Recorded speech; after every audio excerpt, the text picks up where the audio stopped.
Değerli izleyiciler, her vaxtınız xeyir olsun. Xırdalan şəhərin mərkəzi icra hakimiyyətinin qarşısı 1 nömrəli məktəbə yaxın 2 otaqlı çıxarışlı qismən əşyalı bir mənzil çəkib sizə təqdim edirik. Mənzilimiz 13 mərtəbəli binanın 7-ci mərtəbəsi, orta mərtəbə, orta blokda yerləşir. Ümumi sahəsi 60 kvadrat. İcra hakimiyyətinin düz qarşısında yerləşir. Təmirdən yeni çıxıb, təmirdən sonra görürsünüz yaşayış yoxdur. Əla təmir olunubdur. Çıxarışı əldə olan ipotekaya tam yararlı bir mənzildir. Qiyməti videonun sonunda qeyd edəcəm. Deməli, mənzilimizin qonaq otağıdır. Qonaq otağının baş tərəfində, qarşıda gördüyünüz istiqamətdən deməli, eyvana çıxış var. Mənzilimizin əsas giriş hissəsidir. Qeyd edim ki, bu hissələr döşəmə isti poldur. Foyesidir. Təmir yüksək səviyyədə qəşəng səliqəli təmir olunubdur.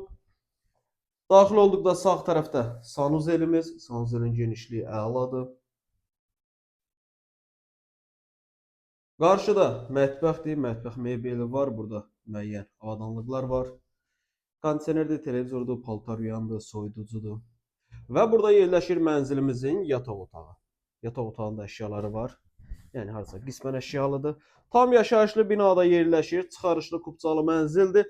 Satış qiyməti 123.000 manat. Real alıcıya mənzilə baxandan sonra qiymətdə razılaşma olacaq. Dəyərli izləyicilər, sizin də Xırdalanda əmlakınız varsa, əmlakınızı tez bir zamanda satmaq istəyirsə bizə müraciət edə bilərsiniz. Vaxt ayırıb izlədiyiniz üçün çox sağ olun.